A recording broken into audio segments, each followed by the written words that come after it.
In from Calcio, touched in! Teo Hernandez with a thrilling winner that sends Milan top of the table. This remarkable year has a remarkable ending. It's Pioli's year, all right. It's Milan's year. The Calcio Guys is a weekly podcast by Adreano DiNardo, Gianni Dellacoli, and myself, Nicholas Di Giovanni. We want to bring Calcio back to its roots in our communities and share stories from around the world about why we're passionate about the beautiful game. You can listen to us anywhere where you listen to your podcasts, including Spreaker, Google Podcasts, iTunes, Spotify, iHeart Radio, and Mixcloud. Give us your opinion on social media at The Calcio Guys on Twitter, Instagram, Facebook, and YouTube. The intro song is Fireworks by Jazar.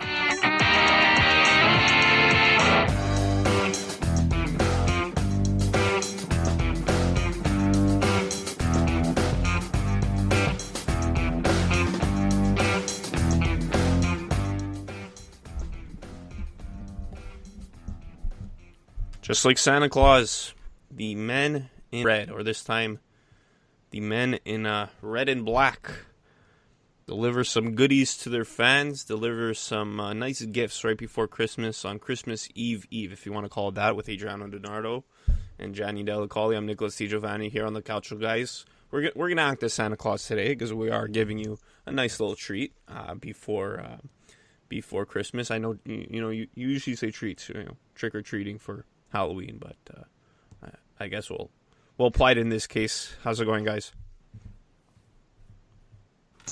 Fucking ecstatic, and I hate to start off the episode swearing and whatnot, but I'm feeling good. Lots of gifts today, I guess, on the Calcio Guys. Yeah, very big game for you guys today. Doing pretty well.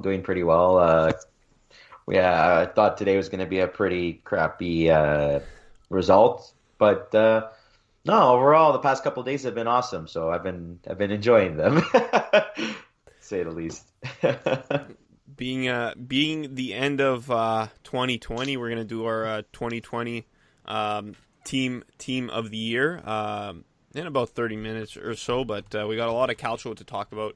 Matchday 13 and Matchday 14. Adriano, I think that was the quickest you've ever sworn into an episode. I'm sorry.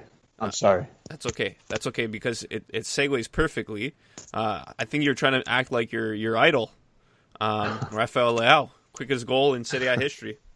So Milan in white here on the offensive straight away, going for potentially the fastest goal ever. What about that for a start? Well, Rafael Leao, 2 goals for him at the start of October. A breathtaking start. All it took was 6 seconds for Leao to score against Sassuolo. But I'm sorry to burst your bubble, Adriano, but I read it shouldn't have counted. It shouldn't have counted because he was ahead of the halfway line when the ball was kicked. But VAR couldn't intervene in that situation. I mean, who's looking for that anyways at a kickoff? Whatever. It is what it is. Great job by Leao. And then today, the complete opposite. Seems like Milan scored with 6 seconds left with Teo. What did you make of these games? Yeah, just a roller coaster of emotions, if I can say it short and sweet. We started off really strong against Sassuolo. We knew these 2 games coming up against Sassuolo and Lazio were going to be 2 tough tests.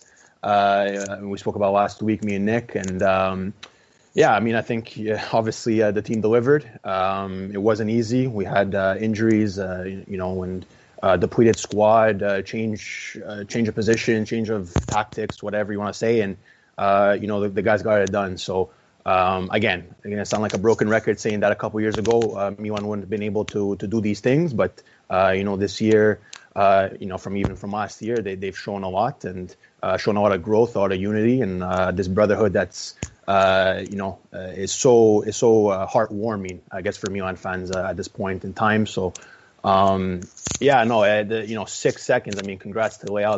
That's huge. It happened so quick, like literally you blinked and you missed it. It puts him up with beating all kinds of records and in the fastest goal scored. Not only in Serie A but amongst the top 5 European leagues as well. So, kudos to him. kudos to Salamakers in that game as well. Got the job done against a tough Sassuolo team that we know they're dangerous. We spoke about a couple weeks ago with Jake Vinciguerra. So, and then today's game, I mean, roller coaster of emotions. It seemed like it was Milan fans versus Lazio fans on Twitter, in our personal group chats as well. And, it was good fun. It was a good match. What hell of a match, I think, to end off 2020, for at least for Milan's side. But you know what? It wasn't perfect. This game maybe shouldn't have gone to that degree and how it ended. But, Milan's got to be more clinical. They need to finish their chances when need be. The final third is still a bit of an issue. I understand we weren't, at full health, but, that stuff's got to get panned out. But Theo, I mean, I love him. It just... He's grown as a player. We like to say last year he's been only offensive. He's cleaned up a bit of his defensive work, not the best, but he still has room to improve. But he's looked good. He's helped us out in crucial moments. And again, you need a late goal. You call Theo Hernandez, and just the thrill and the chills from videos and pictures and what have you from Milan fans and accounts. It just feels good. So again, we're at the top of the table. I guess you want to say winter champions, but I don't want to look at it like that. We got to continue on after this short holiday break for Christmas, and keep fighting with the same spirit. Gianni, yes, pretty a decent week for one of your teams, not too good week for another. Which one do you want to start with? I guess we'll start with Napoli. I guess get the bad out of the way first. All right. Get the bad out of the way. Well, they had some half good in there too. So yeah, they got the draw versus Torino, but that's a game. That's a game you should win. But Napoli. Sorry to interrupt, Gianni. Napoli, they get scored on by two Napoli-born players, Ciro Immobile on the weekend, and then Armando Izzo today against Torino. I guess it's like the Montreal Canadiens. Always seems to be the French Canadian players always do super well whenever they come to Montreal to play the Habs. Even though I'm not even though I despise the Habs, like when you watch the games because it's on TV, you just notice that the French Canadian players always tend to do better against the Montreal Canadiens. But the game against Lazio, going into it, I hate to be a Debbie Downer, but I already had a very low expectation for that game because their offense was super depleted for that game. Petagna, like you guys know, like even before when we started this podcast, when we used to do the radio station, I used to make jokes that Petagna could only score if he has penalty shots, and like I never found him great. Like, okay, he's good.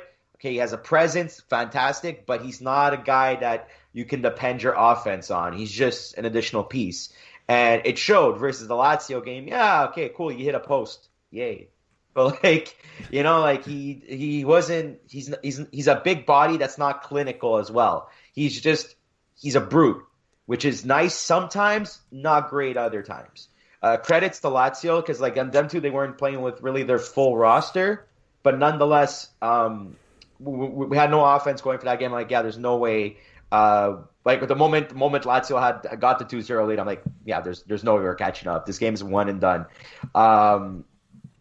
Today's game, I was also kind of feeling a little bit bummed out for it too because I feel like as if they came out flat. I didn't know what was flatter, my Coca-Cola on the counter or the way Napoli was playing until the very end. And then at the very end, the stereotypical saying that goes death, taxes, Insigne with the right foot curl to the top right corner of the net. It's just it's his thing. Thankfully, he saved the day. You know what? I would rather get a draw than have a loss. Obviously, any team would.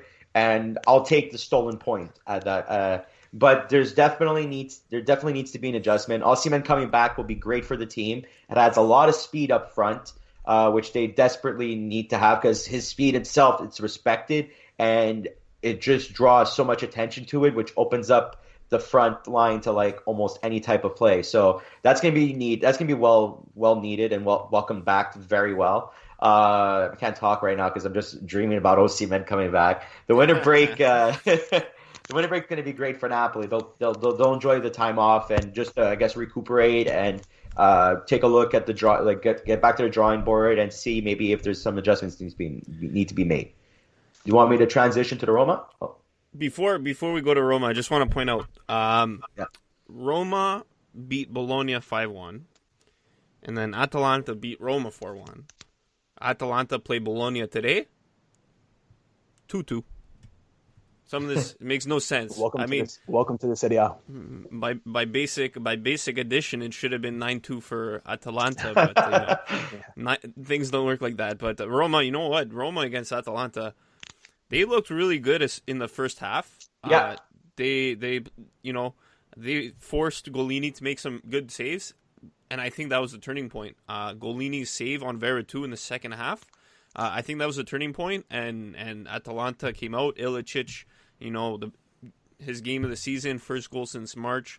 Atalanta was like they were like a train without brakes in the second half.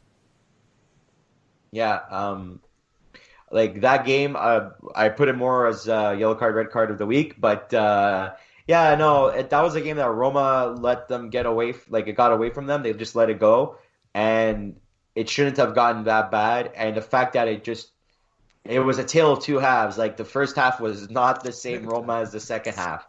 And that was very, very irritating and disappointing because especially that's a tough opponent like Atalanta. Recently they've been out of form, getting losses that they don't expect them to get. And, they didn't seem as the scary offensive threat as they used to be. And then all of a sudden it's like, oh yeah, remember us? We could score 4 goals at every game if we want. Yeah. And that's basically what happened in the second half. It was just Atalanta, I don't know, maybe there's the jokes that go around that they have some extra stuff in the dressing room type of the Michael Jordan water secret stuff. I'm joking around. I think to Atalanta listeners, I'm just teasing. It was a well-deserved win for their team, and now that was just Roma letting the game get away from them. And today's game versus Cagliari, I was so convinced that it was going to happen again because it was a 1-1 game, okay, pretty good, and then we got the nice 3-1 space, great breathing room, and then when João Pedro got that PK and capitalized on it, I'm like, oh no, don't tell me this is happening again. Don't tell me that Roma's going to implode again. Thankfully they didn't. They held on. One thing I do want to say that's not pro Roma this game, Canio is a very, very, very underrated goalie. Yes. Statistically, because we were doing our teams of the week, and I was just researching goalies exactly, just specifically, okay, what am I really looking for to name a goalie? But Canio himself, fantastic game, and he's a very underrated goalkeeper. He is.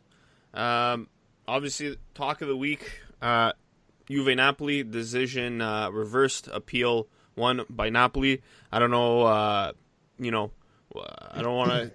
I don't know if there's too much to add to get into this, but I just want to know what your guys' thoughts is because, for me, maybe at the end of the day, I think it's the right decision that the game should be played on the pitch, but it's a mess that completely should have been avoided, and I just think that Napoli coming away scot-free, no fine. Maybe the lost point should have stood. Kind of doesn't make sense to me because, they were told to stay home because of COVID and stuff. And because I read that they weren't following protocols. So if they're not following protocols, they got to face discipline for that. I don't know if Genoa faced discipline. I don't know what the situation is. It's just a situation that looks terrible on the league. Straight up looks terrible. God knows when this game's even going to be played now. We have Juve Napoli coming up in a couple of weeks with the Supercoppa, and after that, there's no slots between the Coppa Italia and the European games. There's no slots open to May.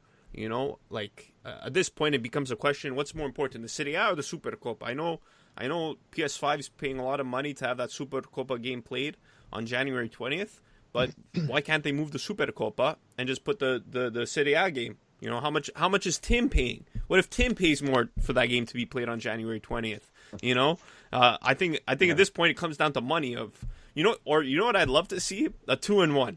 It's the Supercoppa and the Serie A game at the same time.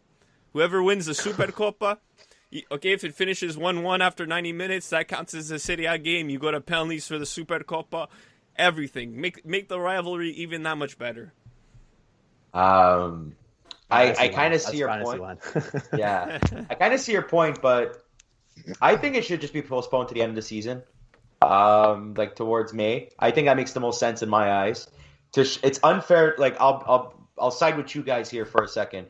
It's unfair to Juventus that it would be crammed in the middle of a very tight schedule for them already.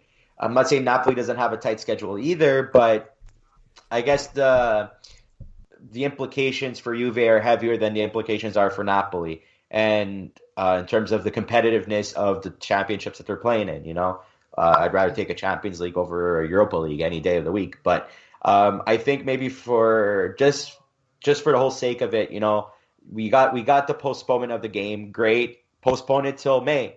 And it's actually, for storyline wise, sometimes could be even better, because who knows, like maybe if that's going to be the game to decide the championship or decide who finishes third place, or second place, or maybe the game that it's a potentially amazing cherry on top of a very good cake of a Serie A season, especially that this season's been so completely unpredictable and everything's been left and right and just all over the place. I think that in the game played in May will be a much bigger game than it would be in January. But that's just my personal opinion on it.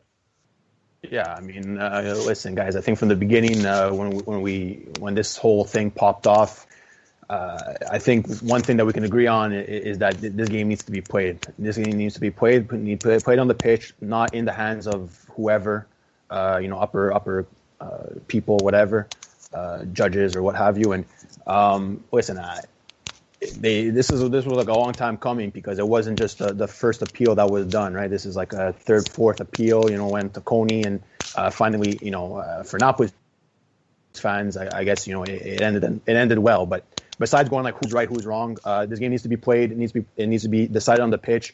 It gives both teams an opportunity to officially and with merit, claim these 3 points, for this matchup, which is one of the bigger matchups in Serie A. So, when it's played, I think it's, regardless when it's played, it needs to be played. The game needs to. They're gonna fight if it's in January or it's in May. So for me, it doesn't really matter when it's played. I guess I can see where Gianni's coming from. It has a lot of implications, this game, or could have a lot of implications come the end of the season. But regardless when it's played, I think it's going to be a hell of a game. Another question's raised. Did Napoli screw their chances when Juve looked a bit down early on in the season? Maybe now, Juve has been looking a bit good. Okay, fine. This week hasn't been their week. They managed to lose 6 points in one day. I don't understand. But jokes aside, they could have taken advantage of a tough Juventus team at the beginning of this season. We know Juve, they're not going to go out without a fight. They're going to put it all on the line, throughout the whole season. And, this gap that they have with the other teams in the, top hand of the table, they'll be able to catch up. So, it's a toss-up of who's right, who's wrong, and when it should be played. But I can't wait for it. It's going to be a big game. And, may the best team win at the end of the day. One last thing I'll add is, the appeal should have been decided on the first time. It shouldn't have gone 3-4 appeals, whatever it went. It should have been done right away. It should have been. I don't agree. I don't agree, because if you were Napoli's case, why wouldn't you fight for every possible opportunity to win some sort of an appeal? You know what I mean? At the end, they won the appeal. They should have won the appeal the first time. That's what I mean. Yeah, but that's what he's trying to say. Yeah. Yeah. So you get the time to at least schedule that game. You're doing it now right before Christmas. I mean, at least it's a nice little gift to Napoli fans, I guess. But I just don't think it was that easy. I just don't think it was that easy. And I think that I think like there is an issue, because there was an agreement set by the owners prior to the season that should have been followed. But this is not a typical case. It's not like as if it's just within their team. It's like they just played against the team. There was levels to this, I thought. Exactly. It's yeah. So like, if it was just as simple, all of a sudden, all their team is having a breakout. Okay, then that's slightly different. And we just played against a team. Now they're going through a breakout, and we're starting to get players having a breakout because you don't have a crystal ball. You won't be able to tell if your players are just going to be a few that are going to get sick, or if it's going to be another 16 players that are going to be sick. And I don't want to rehash old wounds. What's the phrase? Rehash old argument. Anyways, long story short, I don't want to go back and beat the dead horse. That's a better metaphor to use. But like, I wouldn't want like. It would be like, what happens if they actually would have played that game and all of a sudden Juve players actually Ronaldo got COVID afterwards, right? And Juve from the national team. But exactly, what happens if they actually played? All of a sudden you got COVID, and all of a sudden, these Napolitans, these dirty people, they brought COVID to us, even though most of our fan base are not Torini. Anyways, well, I'm not going to get into that. Okay. That's sorry. Continue. But I was just having fun with it. But to be in a more serious tone, it would have looked much worse if Napoli was having a bit of a breakout of COVID cases and played against Juve, and all of a sudden Juve's getting a breakout of COVID cases. You know, it wasn't just a simple black and white thing. But then again, there were rules that were established at the beginning. But I think overall it shows that the league really didn't think about the proper rules to handle COVID cases. Yeah. I think it's just the league, like usual, the league dropping the ball. Yeah, and at the end of the day, victory tastes sweeter on the pitch. Exactly. Moving to the other end of the table, Genoa, like Napoli this summer. Genoa fired their coach Rolando Maran. I know, Adreano, we spoke about which coaches won't be getting panettone at Christmas. Maran he managed to beat out Gianpaolo. Yeah, I still don't understand. how Gianpaolo has his job. This guy's like the luckiest guy in the world. But 4 times the charm, Ballardini, whatever. Ballardini. I messaged our friend Fabrizio from Genoa Club Toronto. He said he personally likes Zio Ballardini. To have him back for the 4th time after being treated like crap means that there had to be something said enough to convince him, and I guess him, either Ballardini or Prezzosi. I'm not too certain about that. Said Ballardini always does well, and it's good to have someone that knows the environment and management too. Genoa won against Spezia today. They're Ligurian neighbors. I asked Fabrizio about that, if it's considered a derby. He said not really, because they never really played each other that much. Spezia was always in the lower divisions, and geographically, La Spezia is near Toscana. It's not. He said it's something along the lines like they're not full Ligurians. They're kind of half and half. He said for an example is Montreal, and let's say Montreal plays like a team from Gatineau. Let's say Gatineau is like a half half between Quebec, half between Ontario. So still a good win there though for Ballardini. But Genoa, it's the place where coaches go to die. It seems like that. What was it? Was it last season or the season before? They went through they had what, 3 or 4 before Christmas? Was it? They went through the ringer on coaches, and again, I think we all probably thought that it had to have been Gianpaolo. It was almost written in the stars, but I guess the soccer gods had other things in plan for Maran. Which again, Maran. I don't mind him as a coach. He is a decent manager. I guess just unfortunate, circumstances with him and Genoa. Things didn't seem to be clicking, and it seems like again Genoa always at the cusp of relegation, salvation. So again, I guess we'll see what Zio Ballardini does. And but I think if there's one guy that they had to brought on, it had to have been him. And I think maybe early prediction, he will be the reason why I maybe think that they'll probably stay up because, like Fabrizio says, he knows the system well, he knows the fan base, he knows the società, and it's only good things for him in general. You have anything to add, Gianni? Not much more than what you guys already stated. I just still think it's really unfortunate to see the situation in Genoa. It's just a constant vicious circle, and I think something's got to give at some point for them. I was following on Fabrizio's page. He had like a really cool thing where it was like he was hoping for potential 6 out of 12 points in the past 4 games and only got 1. It's not good to see when you're such a big supporter of a team just not deliver, especially a team with a very nice history too. It's like you want them to kind of have that strong mentality, and it seems like they don't have that. There's a lack of it. I'm not a big supporter of the team, so I can't add a proper opinion from an outsider's perspective. It just doesn't. It seems like there's something bigger that needs to be fixed than just management. There's something else. There's just, I don't know what, but. So let's do our MVPs and cards before we move on to team of 2020. I guess I'll start. You guys want to start MVP or cards? What MVP? Okay. I originally had Golini for his performance against Roma, but I'm going to change that to Immobile. 2 goals in 2 games. I know he missed the penalty today, but at least Alberto was there to clean it up.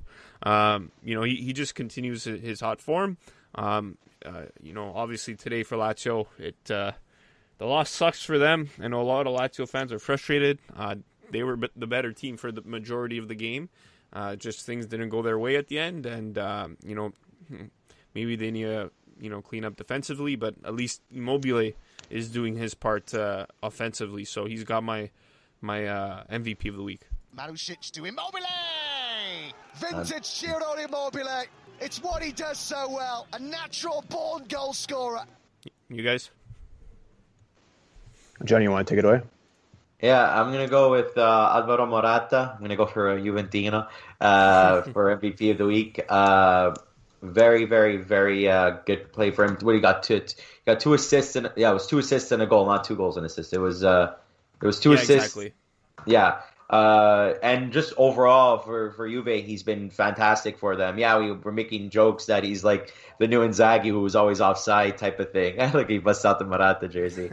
But no, in all seriousness, ever since Juve picked him up, he's been fantastic for them, both in Serie A and in the European Champions League. Wow, I'm thinking too much of Europa League. Champions League. And for Matchday 13, he had a fantastic showing for them, getting them the 2 assists and a goal. That's why he gets my MVP of the week. Bernardeschi's delivery, Morata's header. Juve have their 4th, made to look oh so simple. What a season he's having, Alvaro Morata. Adrian? Yeah, so for me, first I was thinking about being a homer. I was going to pick the easy nomination of Theo Hernandez. Just spoke so many good things about him before. He's been clutch, scoring goals and just being involved with this team. But another name that was in my head, Luis Muriel. That's been coming off the bench. He got subbed on, scored, and in the same minute. So against in that matchup against I believe it was Roma. So. But the name I wanted to really bring forward was Dusan Vlahovic. It's now 3 goals in 3 games for him in Serie A. Probably the biggest one, obviously being against Juventus and Fiorentina's 3-0 win against Juve. He broke free. Took that heavy last touch. Szczesny comes out and he still manages to kind of dink it over him and score the goal. Fiorentina just so desperately needs that striker, that number 9, that guy who can finish and be there, when the team needs them.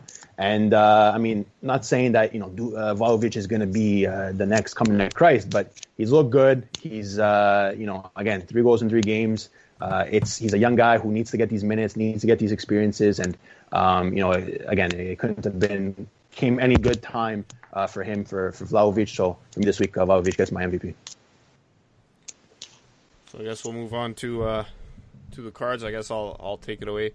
I'll stay with that game. I'm gonna give a straight red to the Juve defense. Just an atrocious effort, and a defense that was one of the best in the league heading into that game.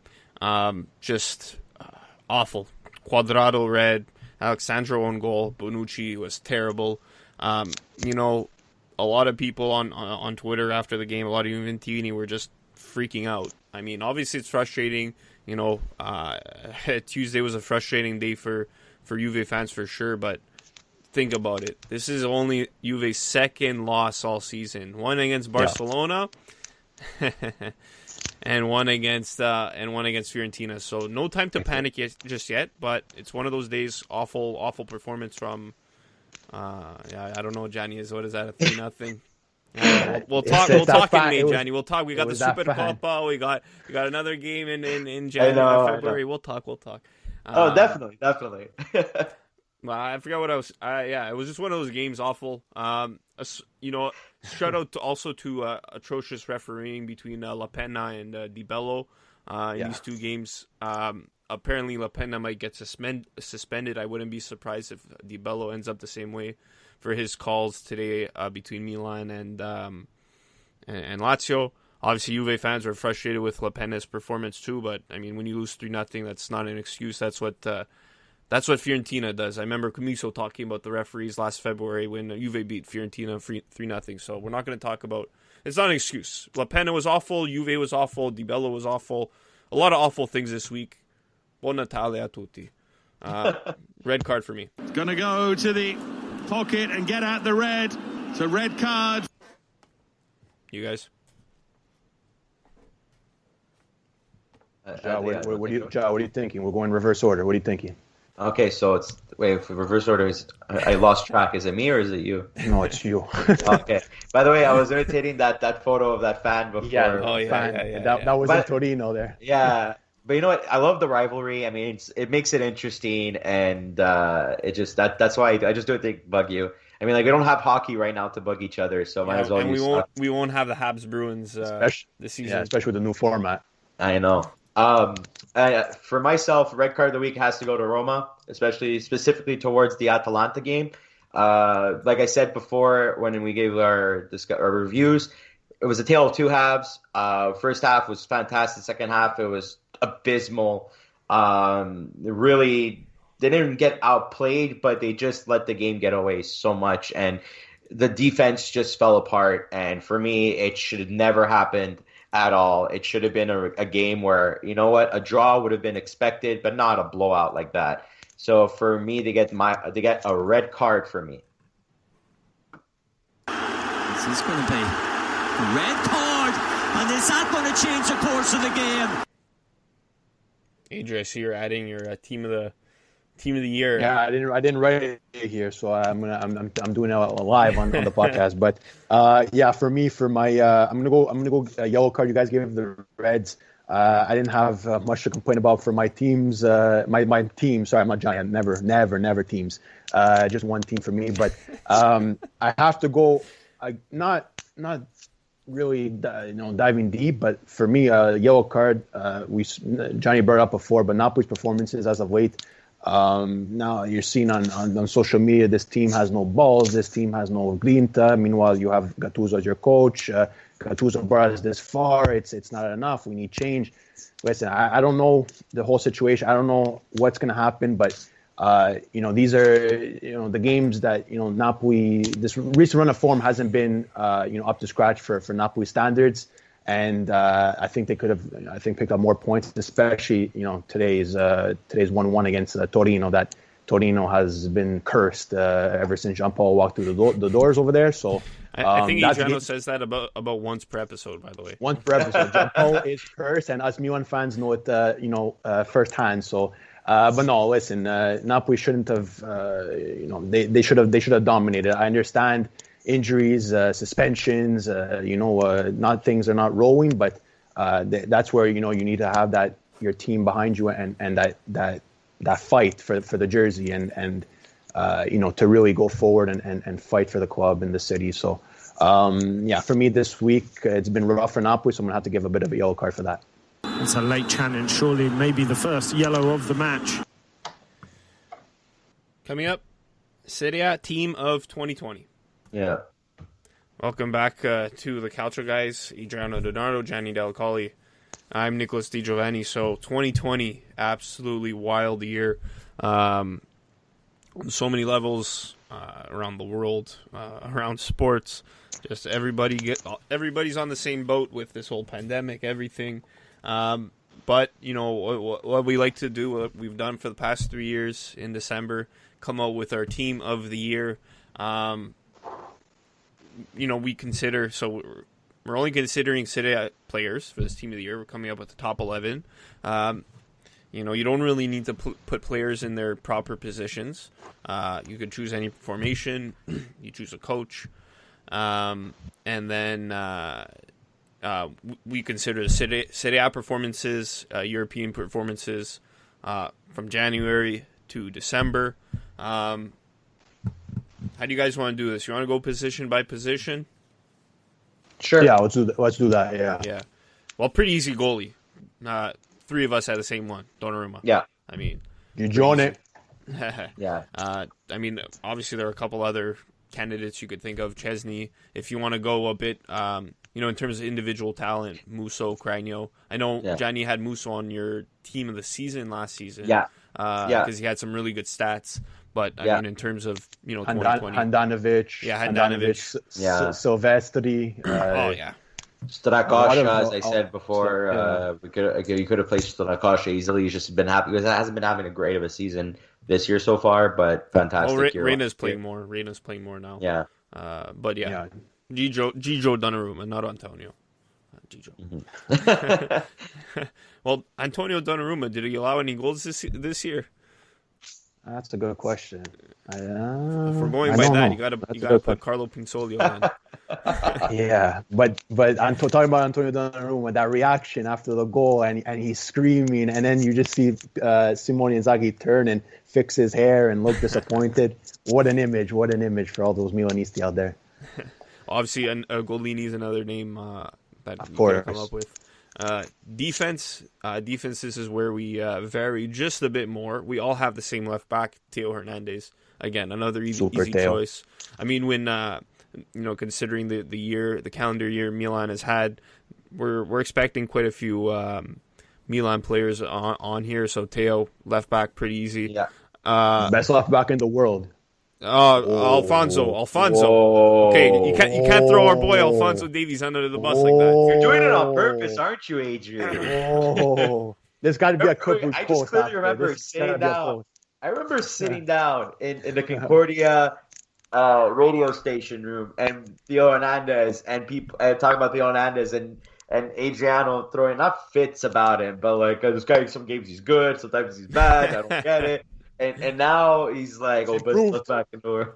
He's improved. He did improve. Yeah. He did improve in about a year and a half. Yeah. No, but him and Alfonso, those are two names that you probably can give or take. It's a toss up. Who you would rather. Yeah, it's funny. Remember Emerson. Last year, Palmieri, is he ever arriving to Napoli for fuck's sakes, man? Like. I remember last year the debate was who was the best left back in the Serie A. It was like Alexandro. We talked about this in like the fall of 2019, like Alexandro versus Theo. I said Sandro because Theo wasn't proven yet. I mean, I stand by it for that time. Obviously now it's not even a debate who's the best. Best no, left exactly. Central defenders, I took a Delit and a Cherby. You guys, who'd you guys go with? Well, we all took a Cherby, so yeah, we all took a Cherby. It was a no-brainer to take a Cherby, honestly speaking. Probably one of the better center backs of last season and so far this season. It's been consistent, which is very key for making these type of teams like team of the year. You have to be consistent throughout, and that's why. But I chose Bastoni because he's a player that doesn't get talked about enough. Especially that on Inter, they do have a bit of a better backline than some teams, or I guess better names than some teams. But he's been very strong for them in very key games. Yeah. He's maturing quite well for them. There's so many other usual suspects that you can easily put in the defender's position that I knew that you guys were probably going to pick them. Which I'm not saying that you guys are wrong to pick them. You're right to pick them. I feel like as if Bastoni deserved a little bit of an extra spotlight in my eyes. Yeah, and Adrian, you took. I took. I went with the other. I mean, it pained me to do it, but I went for the Inter player. De Vrij, I think he's been one of the solid points in that back line. Obviously, Bastoni has been fantastic, and it's great that he is doing well because that hopefully can translate to the national team. But De Vrij, I think yes, he has his brain farts. Yes, he like every player does, but he's been he's been solid for Inter, and I think him and Acerbi for me was my back line, and two guys that, like Gianni said, consistency and just being there, being clutch, and those are top defenders. I mean, like we were mentioning off air, I would love to put Koulibaly's name in there, but hasn't been what he should be as of late, right? So for me, De Vrij and Acerbi. Yeah, De Ligt. I mean, he's that's another name. He's had an amazing year, just calendar year of 2020, considering where he was, in 2019. Incline for him. He had a bit of a tough transition phase into Serie A. He got caught with a lot of handballs and stuff. But my God, in 2020, he's surpassed Bonucci. He's become the best defender on Juve straight up. And this kid he's 21, so exciting to see what he could do for the future. And then right back, I took Quadrado. You took Gosens. I'm trying to think, but Gosens normally plays on the left side, but I mean, for our case, it doesn't really matter. I mean, right backs, Serie A, it's very limited.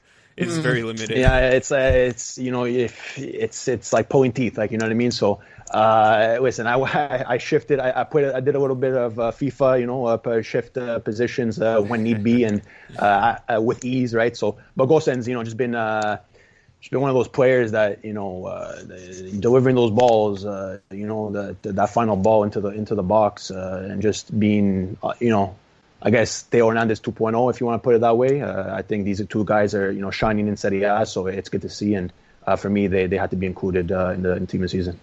When I was looking at defenders, I started thinking maybe you should just go purely by their actual positional slot. But then I'm like, you know what? It doesn't matter at this point. It's a fantasy team. It's just about the best defenders. I did a 4-3-3. So, and De Ligt easily outshined like almost all the right backs that came to my mind because of how big of a role he played in and filling in the shoes of Chiellini being injured. What is it? Most of the 2020 year, if not almost all of it. Most of it. Pretty much since last fall of 2019. Yeah. Yeah. So like. The Ligt's been very crucial for Juve.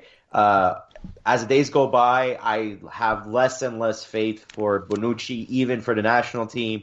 There's games where Bonucci just is clearly exposed easily, but De Ligt is just there to help mitigate those mistakes.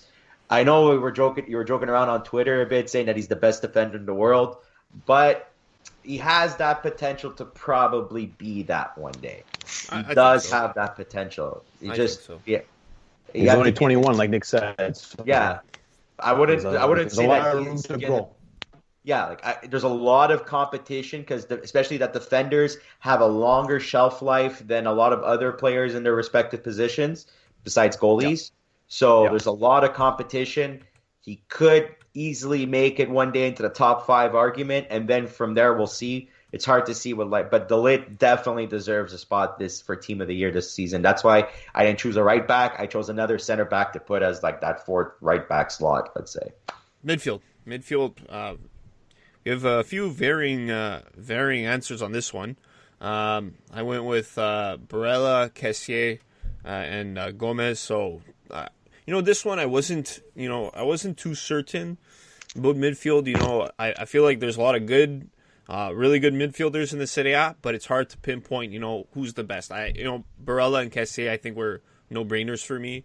Obviously Kessié is he's the general in that Milan midfield, and I know a lot of Milan fans might say, Benacer too, but, when I watch Milan games, I just find Kessié stands out a bit more. He's big, he's strong, he contributes offensively. Another player, he's really grown, especially since he first joined Milan, I think 2017, if I'm not mistaken. Barella, he's turning into one of the best midfielders in the league as well, and it's exciting that he's an Italian. And then, Papu Gomez, I know he's had a difficult past few weeks, but I didn't want I didn't want to let recency bias. Affect his decision. I was kind of swinging between Alberto and Gomez. At the end, I chose Gomez. He's just another magical player on the attacking midfield. Your guys' midfields, who'd you go with? I think, So I guess if I can go first, I went two of the same names with Kessie and Barella. Like Nick said, Presidente Kessie, Frank the Tank, Team Frank. People kind of doubted him when times were tough for him, but he is the man in Milan's midfield. Him and alongside Benacer, because I think they do complement each other very, very well. It's a scary midfield, that they do have now, and from being that box-to-box guy to winning balls to scoring PKs, which comes up clutch at times as well. So he's just been that all-around guy for Milan this season, or just 2020, and like Nick said, since pretty much he came to the squad. And Barella, another name that's been fantastic. I guess a little jealous that he's on our city rivals, but listen, I think like Nick said, as an Italian, it's encouraging. Like I mentioned with Bastoni, hopefully for Bastoni it can translate to Azzurri call-ups, but for Barella, I think that he can shine, on club play and international duty as well, and it's just fantastic. And for me, I went another route with my other midfield slot. I went to Jordan Veretout. I don't watch all the Roma games. I don't know everything about Roma, but I know he's been there, when the team has needed him, and he stepped up. Other names like Mkhitaryan, Pedro, these guys without Zaniolo there. But for me, Veretout, he can score, he can distribute. He can just be a big presence in that midfield. So for me, I think a good trio for me was Kessie, Veretout, and Barella. Veretout has been, just to touch your point about the Roma, he has been great for Roma, and he has been a great help in the midfield. And Roma in general, they're making lemonade out of lemons. So I like what they're doing. They're just finding results. Well, you can't make it out of oranges, so it's better that he makes it out of lemons. My mid, I went for Luis Alberto, one of the best passers in the game. The reason why Immobile got Capocannonieri and got the Golden Boot, the guy, just look at the advanced stats for his passing percentage inside the box. It's ridiculous. That's why Immobile does so well for Lazio compared to the national team, because no disrespect to our mids, we don't have the service that Luis Alberto brings. And recently, everyone's like, oh yeah, he's been lackluster in scoring, but so what makes him so good? He's actually been picking it up too for Lazio right now recently for scoring. So in my head, a midfielder doesn't necessarily have to be your scorer. It has to be a guy who starts your play. He has to, especially if he's offensive, he has to be your best playmaker. That's why I went with Zielinski as my other mid. Very key player for Napoli, best player for them last season, and in this season, he's still being a crucial player. It's hard to say if he's going to be their best player again, but especially that a Napoli team has saw Hamsik leave, has saw Jorginho leave, Allen left. You think the midfield is going to be depleted. He's great for them. He's somebody that. He's been very fantastic, can produce on offense, but can also help out start to play. And a player that I wanted to have some representation that doesn't get talked about enough is Pellegrini as well. But it's the same concept as Bastoni, where Pellegrini is one of those players that is a very big, especially with Zaniolo being out, kind of stepped up for Roma in the middle of the field there, and flexible as well. He's a player that, oh my God, I'm losing my words when I want to talk about Pellegrini. I don't know what's happening to me. He's a player that is very reliable, and he can just be that key playmaker that you want. So that's what I went for. I mean, honorable shout outs to Kessie and Gomez. I could have easily put them two. I only had spots for three. And I felt as if these three were the ones that deserve to be spoken about by me. And finally, forwards. I was very close to putting four forwards because forwards they score the goals, they get the accolades, but you gotta give some love to other positions. Ronaldo, Immobile, Zlatan for me. Zlatan. I put a Milan player at every position. I mean, they were the team of 2020 straight up, unbeaten in Serie A since March. It's pretty much a no-brainer to put those guys there. Zlatan, his effect on Milan since he came in January is just immense. He's a leader. He scores the goals. It's fun to watch. I know he doesn't score as many goals as Ronaldo and Immobile. I'm trying to find it, but I saw a list of the top goal scorers in Europe's top 5 leagues in 2020. Here I got it. So Ronaldo 31, Lewandowski 28, Immobile 25, Haaland 23, Lukaku 20, Salah 20, Ibrahimovic 20, Caputo 18, and Weghorst 18. So Caputo, I was very close to putting him as well, but I'm sorry, Chicho, if you're listening to this. Ronaldo, Immobile, and Zlatan are just that much better. I was very close to putting Lukaku as well, but I couldn't leave off Immobile. He's just been too good again this year. I mean, pretty obvious choices, but if you have Lukaku or Caputo in your teams too, it makes sense too. 100%, and I think you said it well. I had it's funny how me and Nick, or just even all three of us, there's a lot of obvious mentions and a lot of obvious same choices, but it's funny to see that we actually can come together on some of these choices. So for me, I had the same front three, Ibra, Ronaldo, and Immobile. Like Nick mentioned, for Zlatan, on the pitch, off the pitch, he's just brought this team to another level, and it's also showing that he's brought so much that enough of this Ibra dependent. I don't think it exists right now, at least. So he's been immense. Still again 39 years young. He's just father time doesn't catch up to him, it seems, and. For Ronaldo, again, Ronaldo's Ronaldo. There's not much more to say. He's just been there for Juve. When they needed him the most. He's the guy who can do it all. Who has done it all his whole career, pretty much. And just another guy that's been fantastic. And Immobile, Serie A. In Serie A, he's been wonderful. Even in Europe, he's done well. From Capocannoniere, Tyne, goal scoring record, Scarpa d'Oro, the whole nine. Immobile had it all, in this stretch of a season, and it just not enough good things to say about all these three attackers. Like Nick mentioned, I mean, shout out to Lukaku too. I still have him pegged as Capocannoniere this year, and I will stick by that. He's been fantastic for Inter, I think. Like many of these attackers, they're if they're not in, they sometimes you can feel the effect, but he just brings a whole other dynamic for the team, for Inter. And again, Ciccio Caputo, he was in honorable mention on the bench, if you want to say, for me as well. He's just been fantastic. A guy that we love to praise, but I think there is some merit towards the praise. It's not just all hype. It's not all the celebration or just the story. I think there is some merit there for Ciccio Caputo.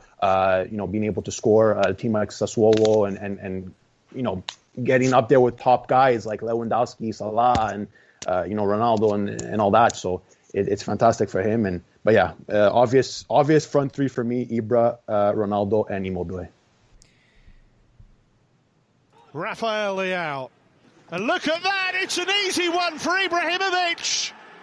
It's two. Lucas Leiva with a good foot in. What a chance! 1-0. First blood to Lazio, and inevitably, it's Ciro Immobile that guns down his former side. And we did name a coach each to our teams. I didn't get a chance to say my forwards. Oh, sorry, Gianni. I thought you did. That's okay. Go ahead. So just to touch upon a bit what Adreano said, enough of the whole Zlatan talk. I still gave him as one of my best forwards because, yes, enough of the Zlatan talk. They still get results without him. But I said it last year when you guys first got him. He's going to change the mentality so much for the team. He's just going to be a presence for them.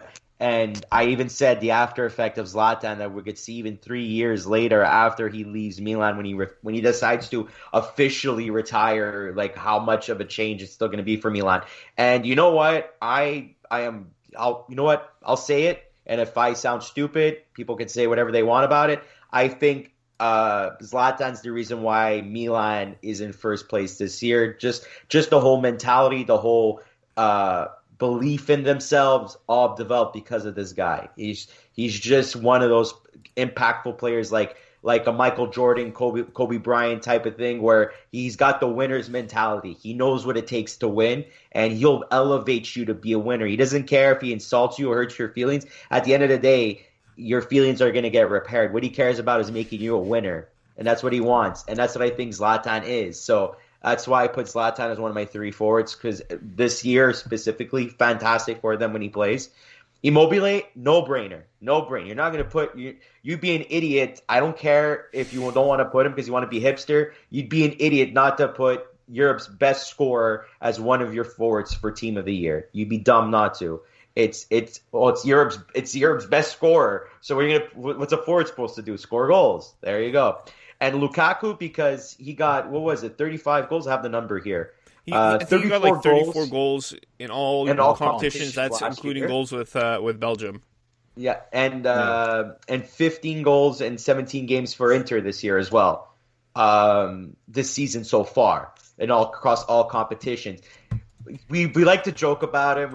He has those funny photos sometimes, and he has been on the receiving end of very unfortunate moments for Inter, like the own goal in the Europa League final, or that whole with the ball to the forehead type of ball. The blocked header. I still love that photo.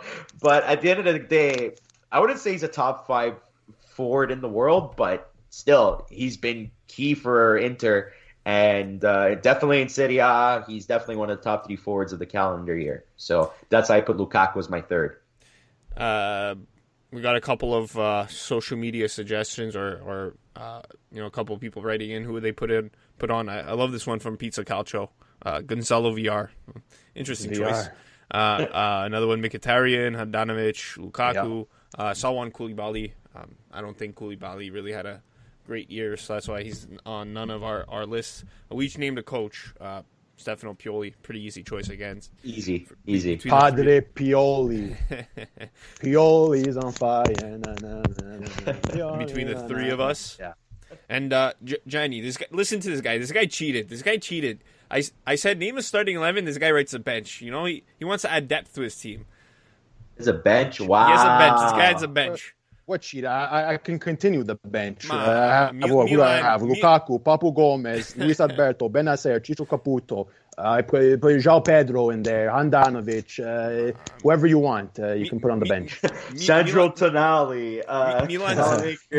Milan's getting away with all these penalties, and he thinks he could just do his own rules now. Again, this guy with the penalty talk. He brought up penalties. This guy. It makes sense. Especially Caputo, Lukaku, you put those on your bench. I think Caputo is the honorary 12th man in the Calcio Guys team of 2020. Let's just put it that way. For life. In my starting 11, not in my 12th man. Yeah. Okay. Fair enough. But that'll do it for us. Thanks for listening to us in 2020.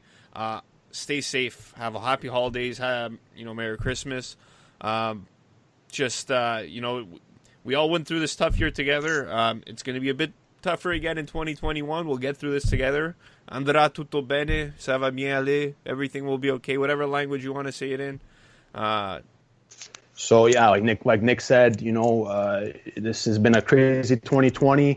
We got to keep this positivity going into 2021. We can't thank all our followers, listeners, even if you don't like us, you want to come on for the ride. We're welcome with open arms for you as well. Like Nick said, it's been a crazy 2020. We just can't thank everybody enough. We wish everybody a happy holidays, Merry Christmas, Buon Natale, Buona Festa, Buon Anno, the whole 9 from us at the Calcio Guys. We do this, for everybody that wants to listen. And again, we can't thank you enough. Where you can find us, on social media at the Calcio Guys, like we say every week, on Instagram, Twitter, and Facebook as well. And catch our podcast, rate our podcast, like our podcast, share our podcast on all your favorite podcasting platforms. And we'll be back in 2021 with a lot more Calcio and a lot more Serie A talk. Thanks for listening. Bye.